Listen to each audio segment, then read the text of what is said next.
नमस्कार, स्वागत है आपका इंडिया न्यूज 28 में। ये बात करते हैं मध्य प्रदेश की कुछ खास खबरों की। बैतूल सत्ता की कठपुतली के तौर पर काम कर रहा चुनाव आयोग। इंडिया महागठबंधन की पहली बैठक बैतूल में हुई संपन्न। खबर मध्य प्रदेश के जिला बैतूल से है। देश में हो रहे लोकसभा चुनाव को लेकर भाजपा और नरेंद्र मोदी के खिलाफ बनाए गए इंडिया महागठबंधन की प्रथम बैठक बैतूल में आयोजित की गई।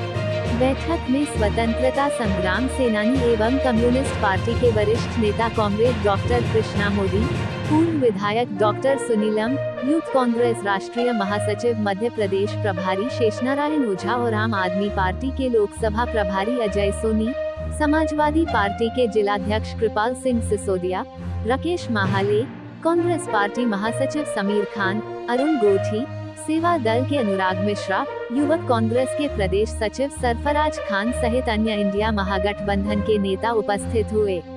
बैतूल लोकसभा चुनाव में इंडिया महागठबंधन के कांग्रेस प्रत्याशी रामू टेकाम को विजय बनाने सभी नेताओं ने मिलकर विचार विमर्श और मंथन किया। कार्यक्रम का संचालन कांग्रेस पार्टी के जिलाध्यक्ष हेमंत वागदरे द्वारा किया गया, जहां उपस्थित लोगों को इंडिया महागठबंधन के नेताओं ने संबोधित किया। इंडिया महागठबंधन की बैठक में बड़ी संख्या में जिले भर से आए नेता और कार्यकर्ता शामिल हुए।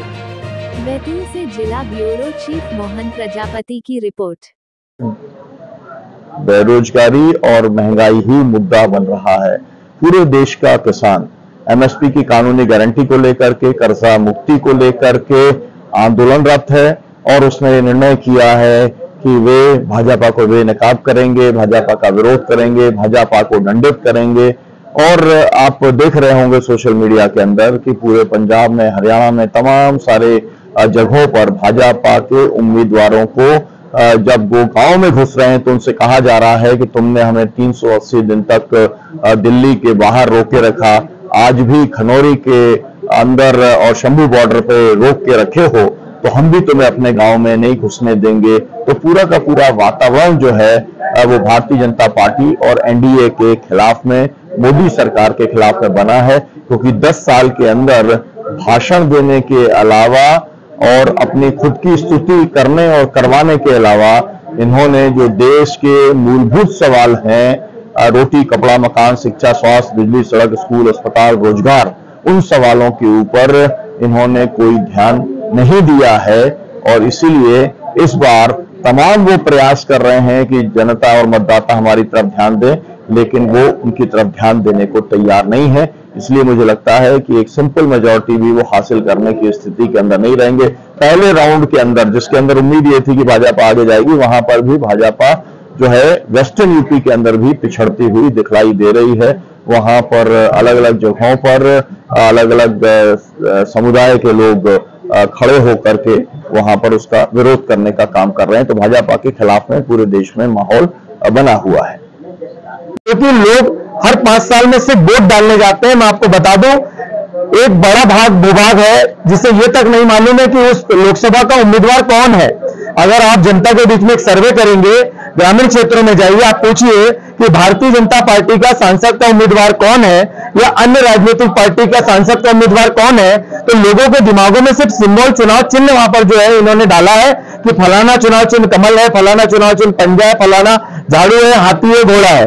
हमारे देश में लोगों को जागरूक करने के लिए एजुकेशन व्यवस्था चाहिए। नरेंद्र दामोदर दास मोदी जी कहते हैं 1 नेशन 1 इलेक्शन, एक देश एक चुनाव। मैं कहना चाहता हूं इस प्रकार की रणनीति से देश में राजतंत्र की ओर बढ़ते हुए कदम है ये। और इस देश में 1 नेशन 1 एजुकेशन होना चाहिए। इस देश में 1 नेशन 1 हेल्थ व्यवस्था होनी चाहिए। यहाँ पर इस देश में 1 नेशन 1 युवाओं को एक जैसा समान रोजगार मिलना चाहिए। यहाँ पर हर व्यक्ति को समान रोजगार, समान शिक्षा, समान स्वास्थ्य व्यवस्थाएं मिलनी चाहिए। ये कहते हैं कि भारतीय जनता पार्टी कहती है कि कांग्रेस पार्टी गरीबी हटाने आई थी, गरीबी मिटाने आई थी। मैं कहना चाहता हूं भारतीय जनता पार्टी को कि आपने 80 करोड़ लोगों को 5 किलो राशन 2029 तक देकर कौन सी गरीबी मिटाने का आपने काम किया है? आप देश की जनता को बताइए कि 80 करोड़ लोगों को 5 किलो राशन देकर आप पंगु व्यवस्था पुनः निर्मित कर रहे हैं। कांग्रेस गरीबी मिटाने की बात करती थी और आप जो है भारतीय जनता पार्टी कांग्रेस तो भारतीय जनता पार्टी कांग्रेस से बढ़कर आज 80 करोड़ लोगों को भूखमरी और बेरोजगारी की मार झेलने के लिए 2029 तक और अग्रसर करने का काम कर रही है। यहां पर हम सब इंडिया गठबंधन के तहत इस देश की रक्षा के लिए, इस देश के लोकतंत्र की रक्षा के लिए, इस देश के संविधान को बचाने के लिए एकजुट हुए। यहां कोई राजनीतिक दल अपने सत्ता स्वार्थ के लिए या सत्ता सुख के लिए एकत्र नहीं हुए।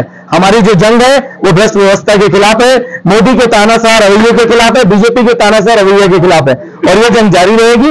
रही बात रणनीति की, तो आम आदमी पार्टी है, सपा है, तमाम राजनीतिक दल के लोग हैं, इंडिया गठबंधन के लोग हैं जो कांग्रेस के उम्मीदवार को नुक्कड़ सभाओं के माध्यम से जनता को जागरूक करके और बिना किसी लोक प्रलोभन के दारू मुर्गा पैसा, ये जो अन्य प्रलोभन भारतीय जनता पार्टी देते आ रही है और चुनाव में वोट प्राप्त करते आ रही है 400 पार, ये तो पहले 143 सीटों पर हार मान चुके हैं। इन्होंने 143 सीटों पर भारतीय जनता पार्टी ने इंडिया गठबंधन के लोगों को विजय प्राप्त करवा दी, अभी चुनाव हुए नहीं है। और जिस प्रकार से आदरणीय डॉक्टर सुनीलम जी ने कहा कि सुप्रीम कोर्ट में जिस प्रकार की अभी दलीलें चल रही है और 100% वीवीपैट की अगर पर्ची हो गई, गणना हो गई, तो आपको बता दें भारतीय जनता पार्टी 40 सीट भी पार नहीं कर पाएगी।